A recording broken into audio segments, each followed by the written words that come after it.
কুত্তা ভেড়া মুরগি যাই মারা থাকে সব ফলায়া জনজীবন অতিষ্ঠ করে ফেলা। অস্বাস্থ্যকর ও নোংরা পরিবেশে মাছগুলো চাষ করা হচ্ছিল।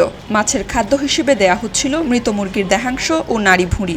দূষিত পানির তীব্র দুর্গন্ধের কারণে এলাকার সাধারণ মানুষের স্বাভাবিক জীবনযাত্রা ব্যাহত হওয়ার পাশাপাশি শিশুরা অসুস্থ হয়ে পড়ছে বলে স্থানীয়দের অভিযোগ।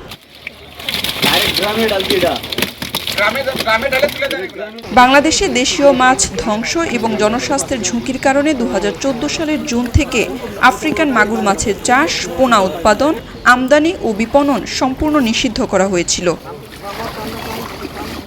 রবিবার গাজীপুর মহানগরের গাছা এলাকায় অস্বাস্থ্যকর পরিবেশে নিষিদ্ধ আফ্রিকান মাগুর মাছ চাষের অভিযোগে অভিযান চালিয়েছে ভ্রাম্যমাণ আদালত। অভিযানে বিভিন্ন পুকুর থেকে আনুমানিক ১২০ মণ মাছ জব্দ করার পাশাপাশি একজনকে ৫০,০০০ টাকা জরিমানা করা হয়েছে। গোপন সংবাদের ভিত্তিতে গাছা থানাধীন উত্তর খাইলকৈর এলাকায় মুক্তারবাড়ি রোডে এই অভিযান পরিচালিত হয়। অভিযানে নেতৃত্ব দেন সহকারী কমিশনার ও এক্সিকিউটিভ ম্যাজিস্ট্রেট মোহাম্মদ মোজাহিরুল হক। নিষিদ্ধ আফ্রিকান যে মাগুর সেটি চাষ হচ্ছে, খুবই বিশ্রী দুর্গন্ধ এবং অত্যন্ত নোংরা পরিবেশ। দেখেছি মরা মুরগি এখানে ছড়ানো ছিটানো, মুরগির বিষ্ঠা এবং আরও অনেক গৃহস্থর বর্জ্য দেখে এখানে পুকুরের মধ্যে, এবং সেগুলো আপনার মাগুর মাছ খাচ্ছে। আশেপাশে যারা বসবাস করছে অনেক কিন্তু শিশু এবং অনেক বাচ্চারা কিন্তু অসুস্থ হয়ে পড়ছে এবং অনেক কিন্তু ডাক্তারের শরণাপন্ন হয়েছে। তো সেই প্রেক্ষিতে আমরা এই অভিযান পরিচালনা করছি। আমরা অ্যাসিওর করছি যে জনস্বাস্থ্য হানিকর এবং বিশেষ করে বৃহত্তর জনস্বার্থে আমাদের এই অভিযান আমরা অব্যাহত রাখব।